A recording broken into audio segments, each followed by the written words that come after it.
BJP से वो काम करे ना तो हमने उसको चाटना है क्या, या घसीट के माथे पे लगाना है।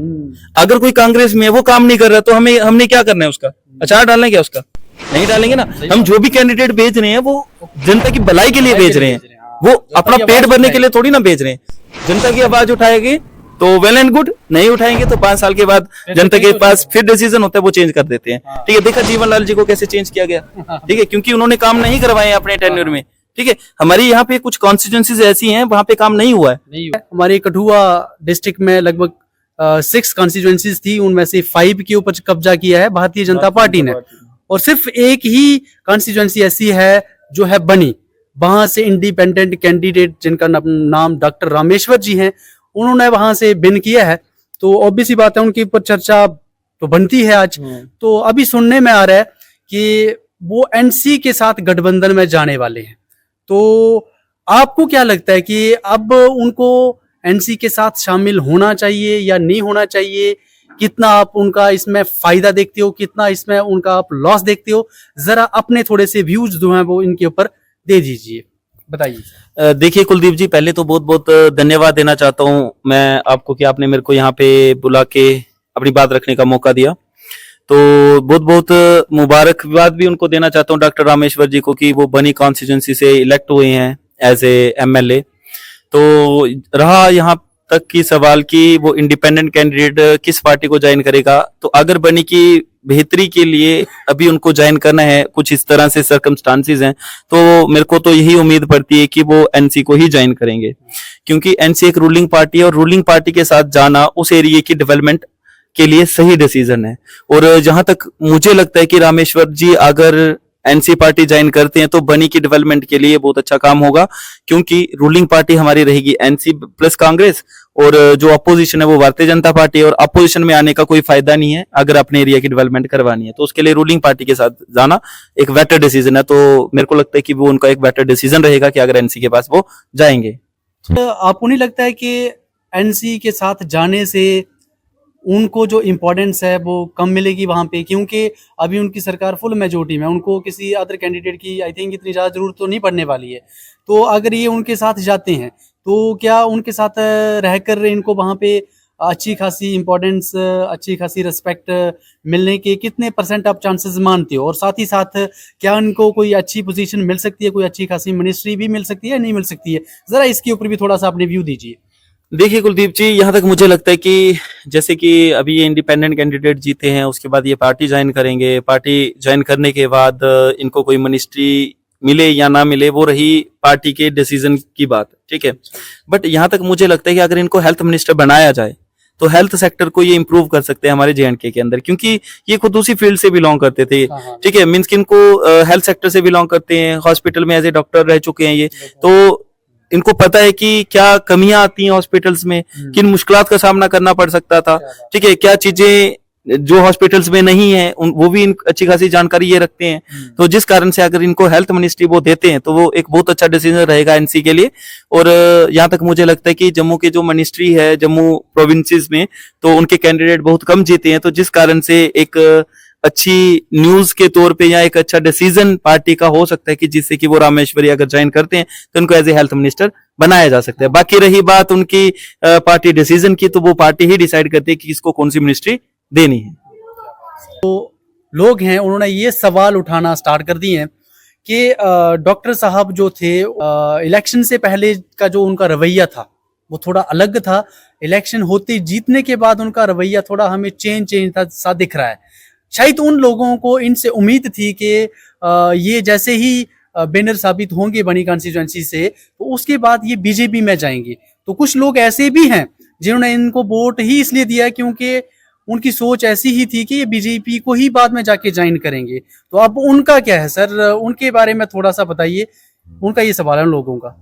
देखिए कुलदीप जी, जैसे जैसे लोगों के व्यूज होते हैं कि रामेश्वर जी को हमने सपोर्ट करा कि वो बीजेपी पार्टी ज्वाइन करेंगे, बट सर अगर रामेश्वर को उन्होंने बीजेपी पार्टी ज्वाइन करने के लिए सपोर्ट करा तो फिर जीवनलाल जी को क्यों नहीं करा सपोर्ट उन्होंने, ठीक है।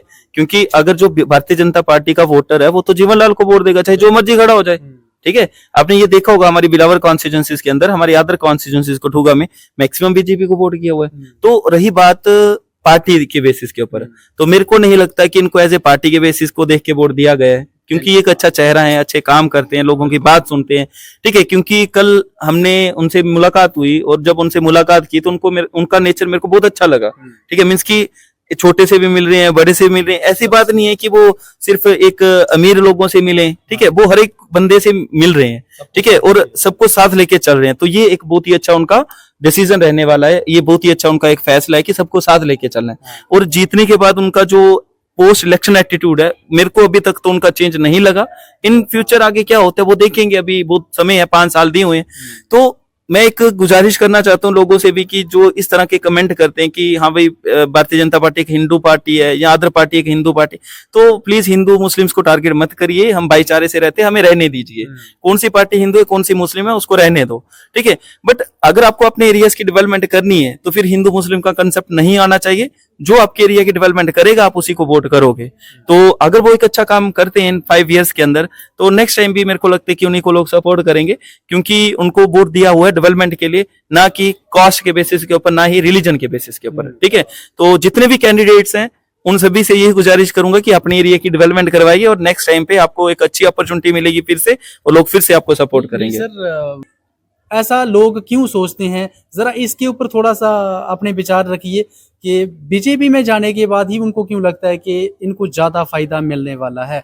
उनकी शायद ये भी एक मिसअंडरस्टैंडिंग है ना कि शायद सेंटर में सरकार बीजेपी की है, तो हो सकता है कि डायरेक्ट वहां से जो फंड आएगा तो वो डॉक्टर रामेश्वर जी जो है वो उसका अच्छे से इस्तेमाल कर सकते हैं, और अगर उनके रिलेशन जो है वो बीजेपी के साथ अच्छे रहेंगे तो इसके ऊपर थोड़ा सा रोशनी डालिए। देखिए कुलदीप जी, ये स्टेट लेजिस्लेचर और सेंट्रल लेजिस्लेचर की बात है, ये किसी और दिन हम डिस्कस करेंगे, उसको अच्छे से मैं बताऊंगा उसके रिलेटेड कि कैसे सेंट्रल लेजिस्लेचर जो है वो कैसे फंड रिलीज करता है और स्टेट लेजिस्लेचर को कैसे फंड वो मिलते हैं। तो रही बात यहाँ पे एज ए कैंडिडेट एमएलए की या स्टेट असेंबली की, ठीक है, तो बीजेपी सेंटर में है तो वेल एंड गुड है। उन्हीं की सपोर्ट, अगर सेंटर की सपोर्ट हो तो स्टेट डेवलप हो सकती है, क्योंकि बहुत सारा फंड्स वहां से रिलीज करवाए जाते हैं। तो जिन स्टेट्स में बीजेपी नहीं है, क्या उन स्टेट्स में फंड रिलीज नहीं होते क्या? बहुत सारी ऐसी स्टेट्स हैं, ठीक है। और अगर जो कोई भी सेंटर स्कीम है, मान लो कोई भी सेंटर स्कीम है, तो वो किसी पर्टिकुलर एक स्टेट के लिए तो नहीं रहेगी, वो सभी स्टेट्स के लिए होगी। या मैं बात करूं कि जिन कैंडिडेट्स ने बीजेपी को वोट करा है उन्हीं को बेनिफिट होगा, ऐसी भी तो बात नहीं है, वो सभी को बेनिफिट होता है, ठीक है। मींस की एक ऐसा प्रोपोगंडा किया जाता है, लोगों को एक ऐसी इंफॉर्मेशन दी जाती है जिससे कि लोगों को गुमराह किया जाता है सिर्फ और सिर्फ वोट बैंक के लिए, ठीक है। अगर आप उन चीजों के ऊपर अच्छे से रिसर्च करो तो आप रियलाइज करोगे कि आप कर क्या रहे हो, आप किस दुनिया में जी रहे हो। आपको इन लोगों को किसी चीज के बारे में पता नहीं है, शायद हमें भी नहीं था पता, लेकिन जब हमने रिसर्च करी, उसको एनालाइज करा, फिर जाके हमें पता चला कि पार्टी करती क्या है, ठीक है।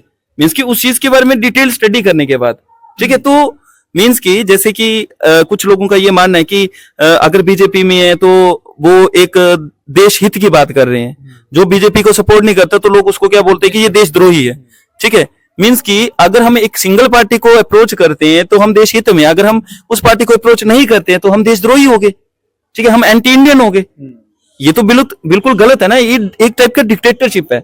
यही कंक्लूड कर सकते हैं कि आपका यही मानना है कि अगर डॉक्टर रामेश्वर जी जो हैं एनसी के साथ जाके मिलते हैं तो उससे जो है वो उनके जो कॉन्स्टिट्यूएंसी है उसका ज्यादा फायदा होने वाला है और ज्यादा डेवलपमेंट होने। देखिए कुलदीप जी, अगर रूलिंग पार्टी के साथ कोई इंडिपेंडेंट कैंडिडेट जाता है तो उसको मोस्ट ऑफ द चांसेस हैं कि उस एरिया में डेवलपमेंट होगी। अपोजिशन में बैठने का कोई फायदा नहीं है, बेनिफिट ही नहीं है। हाँ, डेवलपमेंट होगी अपोजिशन वाले की भी, ऐसी बात नहीं है, लेकिन जितना डेवलपमेंट रूलिंग पार्टी के कैंडिडेट्स अपने एरियाज के अंदर करवाएंगे शायद उससे कम ही डेवलपमेंट अदर कैंडिडेट्स करवाते हैं अपने एरियाज के अंदर, ठीक है। तो मेरे को तो यही लगता है कि इंडिपेंडेंट कैंडिडेट और लोगों से भी मशवरा करेंगे, बट इन दैट केस अगर वो एनसी पार्टी ज्वाइन करते हैं तो वेल एंड गुड है, क्योंकि वो एक रूलिंग पार्टी है और उनको करनी ही पड़ेगी, ठीक है। तो बीजेपी में जाने के बाद, अपोजिशन में बैठने के बाद इतनी ज्यादा डेवलपमेंट की बात नहीं होगी। आप देख लो, हाँ, लोगों की बेहतरी के लिए मैं और एक और चीज यहाँ पे मेंशन करना चाहता हूँ कि हमें पार्टी मैटर नहीं करती है इन इलेक्शंस के अंदर, स्टेट असेंबली की इलेक्शन के अंदर पार्टी मैटर नहीं करती है। हमें तो वो कैंडिडेट चाहिए जो हमारे काम करे, चाहे वो पीडीपी से, एनसीए, कांग्रेस है, बीजेपी है, जिस मर्जी पार्टी से हो, हमें तो वो कैंडिडेट चाहिए ना जो काम करता है। बीजेपी से वो काम करे ना तो हमने उसको चाटना है क्या, या घसीट के माथे पे लगाना है। अगर कोई कांग्रेस में वो काम नहीं कर रहा तो हमने क्या करना है, उसका अचार डालना है क्या उसका, स्टेट असेंबली के इलेक्शन के अंदर पार्टी मैटर नहीं करती है, हमें तो वो कैंडिडेट चाहिए जो हमारे काम करे, चाहे वो पीडीपी से, एनसीए, कांग्रेस है, बीजेपी है, जिस मर्जी पार्टी से हो, हमें तो वो कैंडिडेट चाहिए ना जो काम करता है। बीजेपी से वो काम करे ना, तो हमने उसको चाटना है क्या, या घसीट के माथे पे लगाना है।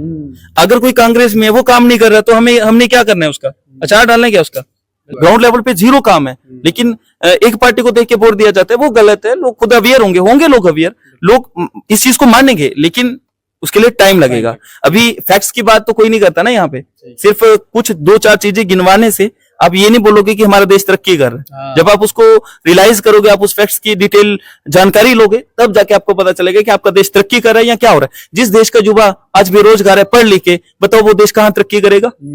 जिस देश में आज भी 5 किलो राशन दिया जाता है और एक युवा आज 5 किलो राशन लेने के लिए क्या खड़ा है लाइन में, वो सोचो देश कहाँ तरक्की में जा रहा है।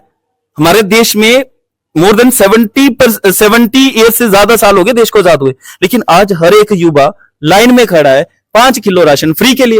एक किसान खड़ा है कि मेरे खाते में 6,000 आ जाए। एक ओल्ड बंदे खड़े हैं कि हमारे पेंशन आ जाए। ठीक है, मीन्स कि आप उनको कमजोर कर रहे हो, अंदर से कमजोर कर रहे हो। और एक दिन ऐसा आएगा कि ना तो उनको राशन दिया जाएगा, ना तो उनको पेंशन्स दी जाएंगी, ना तो उनको कोई अलाउंसेस दिया जाएगा। और आने वाले टाइम पे, उस टाइम पे वो लोग खुद ही इनका विरोध करेंगे, लेकिन उस टाइम पे हमारे हाथ में कुछ भी नहीं होगा। ठीक है, मीन्स कि जनता को कैपेबल बनाओ उसके लिए, कि उसको डिपेंडेंसी ना बनाओ। डिपेंडेंसी बना रहे हैं, और बना भी किसको रहे हैं, उन लोगों को जो ऑलरेडी ही पोरर है।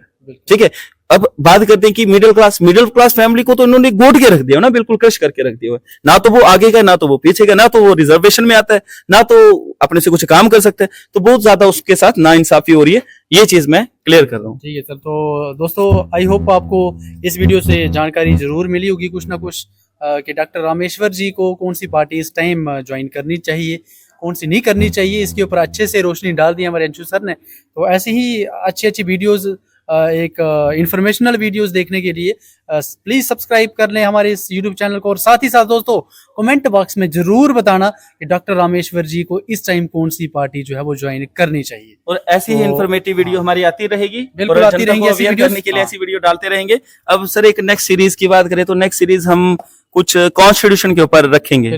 ठीक है सर, और साथ में इंडियन इकोनॉमी के ऊपर। तो thank you sir. Thank you sir. ठीक है, फिर मिलते हैं नेक्स्ट वीडियो में दोस्तों। देखिए सर, बोल रहा था तगड़ा ही है सर। अच्छा ठीक है, बोलूँगा।